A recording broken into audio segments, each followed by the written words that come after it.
12 de julho de 2024. Graça e paz aos amados irmãos. Amados irmãos, nós precisamos compreender, e eu quero deixar em rápidas palavras esse texto, para poder trazer clarividência aos interessados em fugir das arapucas, das armadilhas, das visões e dos conceitos despejado humanamente sobre esse aterro religioso. Meus amados irmãos, o Evangelho ele é atemporal, ou seja, ele não está inserido dentro de uma realidade, dentro de um tempo humano. Obviamente que todo ano existe as estações do ano, e eu quero usar como exemplo a moda. Em 1980 houve um movimento de moda. A moda da época era roupa unissex. Até antes desse período revolucionário no que diz respeito ao estilo e à moda, existiam as roupas masculinas e as roupas femininas. Mas então veio esse movimento unissex, onde homens poderiam usar roupas de mulheres e mulheres poderiam também usar roupas de homem. Eram roupas unissex, roupa para unir o sexo, junção de uma palavra latina com uma palavra inglesa. Uni, do latim, unir, e sex, do inglês, sexo. E ali esse movimento iniciou-se em toda a América, em todo o mundo, particularmente, na Europa e na América do Sul. O movimento unissex. Nós sabemos que temos as modas. No mês de outubro do ano de 2010, a moda talvez fosse uma camisa de botão, gola de padre, cor pêssego, mas no mês de outubro de 2012 a cor já era marfim, talvez. Havia na moda inverno, verão, aquilo que é a nota, a baila que é dada pelos estilistas, pela a ideologia da moda. Se o Evangelho estivesse estático, parado e fosse temporal, ele estaria então naquela moda de 2010. Você vê que nem mesmo a moda ela é estática, ela muda. Mas se o Evangelho fosse a moda de 2010 e quando chegasse a moda de 2011, ele estaria obsoleto. Quando alguém andasse na rua com uma calça de boca de sino, ou boca-sino como se falava, que era uma moda da década de 70, da Jovem Guarda, se a pessoa usar uma calça como essa, ele vai ser taxado de uma pessoa retrógrada, de uma pessoa do tempo do Ronconcon. O que eu quero dizer com isso é que a moda, a vida, ela vai se moldando, ela vai, através da tecnologia, através da multiplicação da ciência, da tecnologia, ela vai tomando formatos. Quando nós viajamos à nossa terra natal, nós observamos que o homem tem poder de cortar montanhas, de comprar casarões antigos e construírem prédios de 10 andares, impedindo de ver a visão do mar ou do outro lado da rua.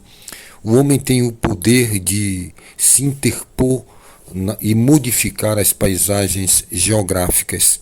Ele muda as estruturas. E a gente sabe disso, na verdade. Também as pessoas elas vão mudando. O Evangelho não muda, né? O Evangelho ele é o mesmo ontem, hoje e eternamente. Então, as coisas mudam, elas se modificam, porque o homem é um ser mutável. Quando o nosso irmão Tiago diz que em Deus não há sombra de dúvida, não há variação, ele mostra a imutabilidade de Deus. O homem ele muda a todo momento. Quando você era menino, você falava como menino, mas depois que você se tornou homem, você deixou as coisas de menino. Paulo ele usa essa expressão para mostrar o seu desenvolvimento cognitivo, mas não só isso, ele diz a respeito da sua evolução espiritual. Nós sabemos que na vida biológica também é assim. nós vamos nos desenvolvendo, vai vindo os pelos pubianos, vai nascendo barba, né, bigode, quando é o homem, né, a testosterona cria essa diferenciação. A mulher, com os hormônios femininos, vai criando suas ancas, suas cinturas afiniladas, né, as suas nádegas, as suas pernas, o seu sorriso, o seu olho, tudo vai se desenvolvendo, os cabelos vão crescendo. Ela sai da fase de adolescência para a de puberdade e depois se torna uma mulher. Mas, porém, amados irmãos, a gente sabe que o Evangelho ele não muda, porque o Evangelho é a palavra de Deus e a palavra de Deus é Deus. A minha palavra é a verdade, dizia o profeta Jeremias. Então Jesus disse também: eu sou a verdade. Ele é o verbo que se fez carne, ele é a palavra, ele estava com Deus no início de tudo e essa palavra se materializou. As coisas elas vão mudando e vão tomando formatos diferentes. Então a gente não pode querer colocar o Evangelho cravado em um determinado século, em um determinado momento da história. O Evangelho ele não está no ano 10 depois de Cristo, no ano 300, não está em nenhum concílio. Os concílios se tornaram obsoletos, as homilias se tornaram obsoletas, as convenções, os congressos, as doutrinas humanas só serviram para um determinado momento da história. Obviamente que há algum tempo atrás era proibido assistir uma televisão, era proibido assistir um rádio, as pessoas tinham isso como instrumentos diabólicos. Hoje nós temos o celular na palma da mão e as pessoas criam suas doutrinas, que o próprio apóstolo Paulo fala em Colossenses capítulo 2, que são coisas que perdem o valor, perdem o uso, perdem a validade conforme a questão do desenvolvimento humano, elas vão ficando para trás. Por exemplo, a religião, ela condenou o para-raios. Olha só o que aconteceu quando Benjamin Franklin, ele era um escritor e também ele era inventor, ele era um norte-americano, e ali, após várias experiências com eletricidade, empinando pipa, né, o papagaio, ele descobriu que o raio era uma descarga elétrica, né, um relâmpago, um raio. Ele descobre que aquilo era uma descarga elétrica. Ninguém tinha ideia até aquele momento, antes de Benjamin Franklin. Não estava catalogado na história. Então ele, muito entusiasmado com sua descoberta, ele passou então a analisar a possibilidade de evitar, né, os estragos que eram provocados pelos raios. Muitas pessoas morriam com raios. Então as suas análises que eles estavam observando, e ele passou a inventar no ano de 1752, ele passa a inventar o para-raios, onde está aí nos prédios da cidade. Evita que raios caiam em redes telefônicas, em redes elétricas. Mas acontece que no ano de 1753, ele criou o para-raio no ano de 1752, e no ano de 1753, o Papa Benedito XIV, ele, então, observando aquilo, ele soube dessa invenção, né, do para-raios, ficou muito indignado, e ali o que é que ele faz? Ele convocou os bispos mais influentes da religião católica para analisar o invento, e ficaram lá reunidos. Depois de 7 dias, o que foi que eles fizeram? Depois de 7 dias que eles se reuniram, a portas fechadas, eles chegaram à conclusão, veja bem, eles tiraram essa conclusão dentro de uma visão teológica, né, dentro dessa interpretatividade da Bíblia à luz de uma visão humana ou de uma visão religiosa. Ele chegou a uma determinada ideia, conclusão, que aquele invento era uma obra de Satanás. Não, para-raios é uma obra de Satanás. Agora, baseado que Benjamin Franklin, ao inventar o para-raio, estava querendo impedir a vontade de Deus, né, de matar o pecador, né, queria impedir que, de repente, alguém fosse morto. Então, o que é que ele concluiu? Era pecado o homem querer impedir a vontade de Deus de mandar um raio cair em cima da cabeça de um pecador para castigá-lo.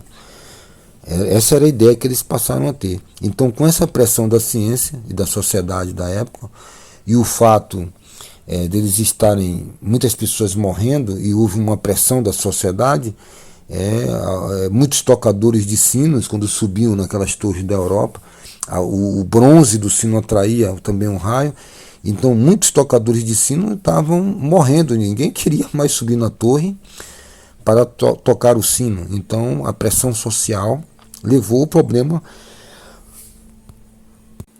para que o Papa, né, o novo Papa que estava chegando, e agora era o Papa Clemente XIII, né, ele estava chegando ali, era a gestão dele, ele ficou com medo de perder muitos fiéis, porque a pressão social era muito grande, convocou então os bispos, né, um sinédrio de novo, os bispos mais influentes, e após 11 dias discutindo de reuniões fechadas, aprovaram, no ano de 1761, o uso do para-raios.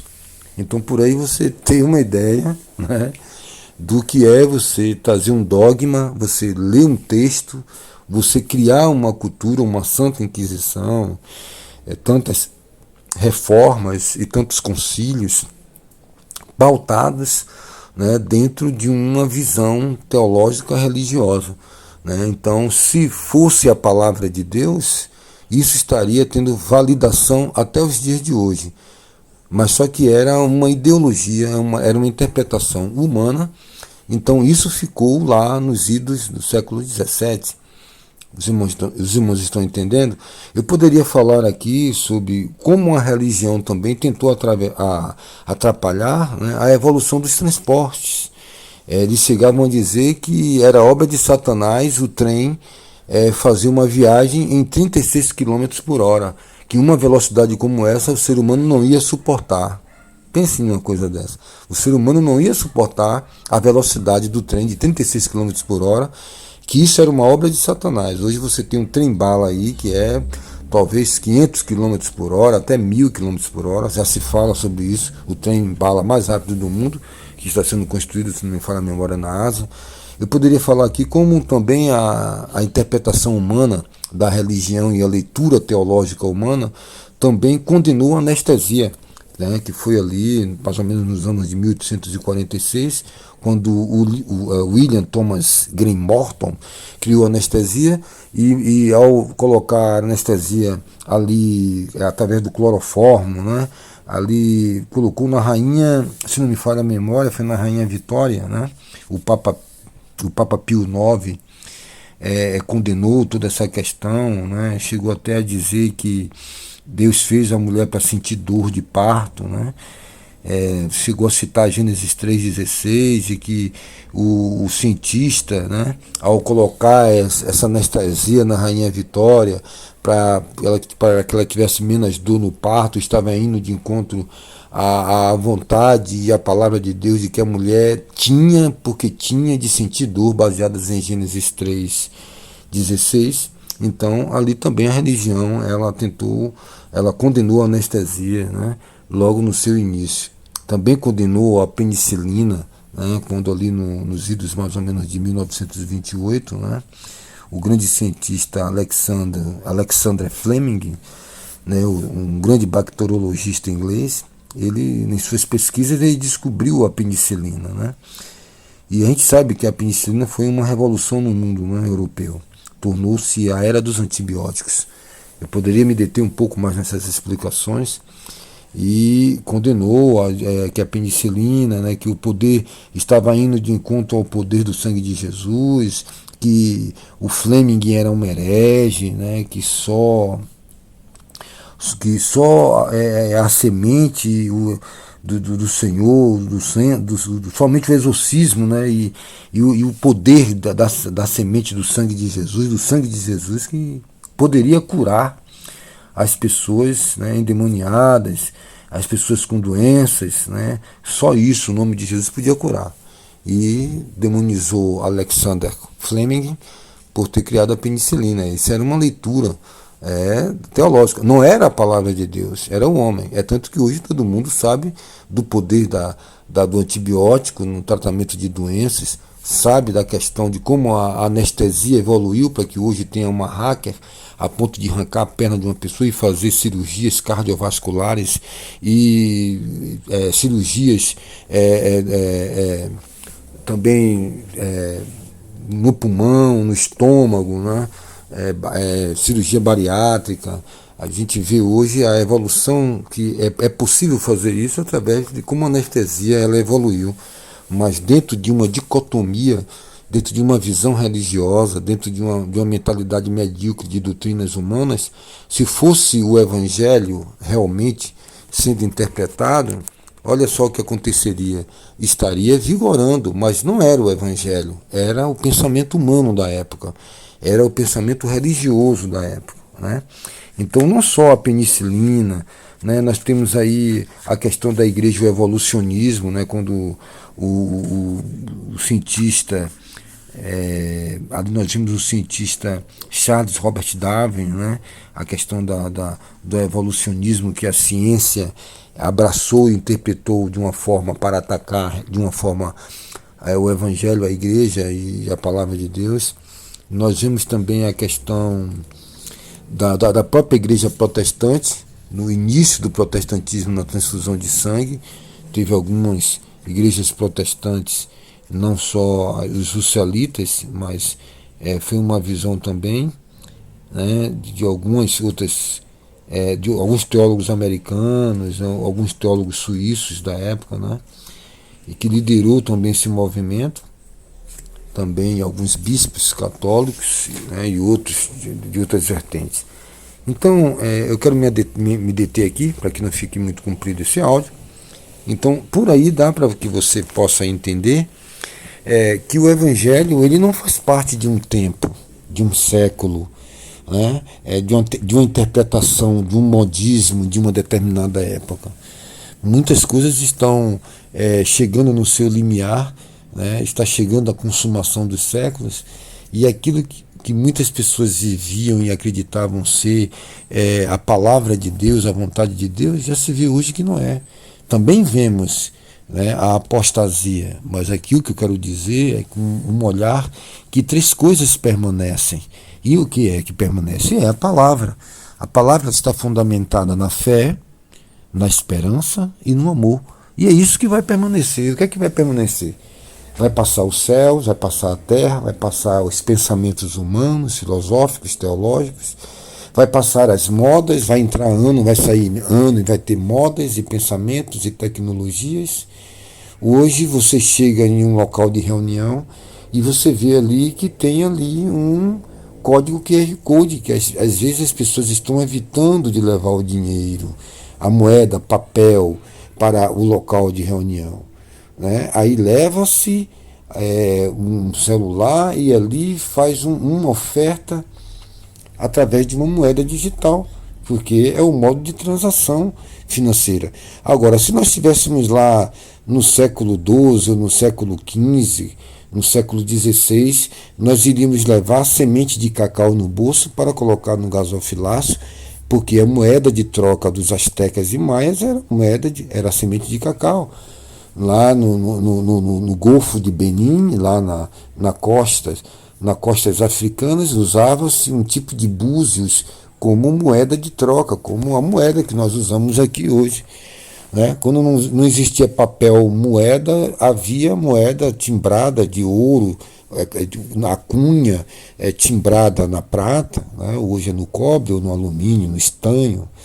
Então, eu creio que essa narrativa dá para iluminar a sua mente e conduzir você para onde eu desejo, né, com o auxílio do Espírito Santo, trazer luz à sua mente para que você compreenda, meus amados irmãos, que nós devemos estar na palavra.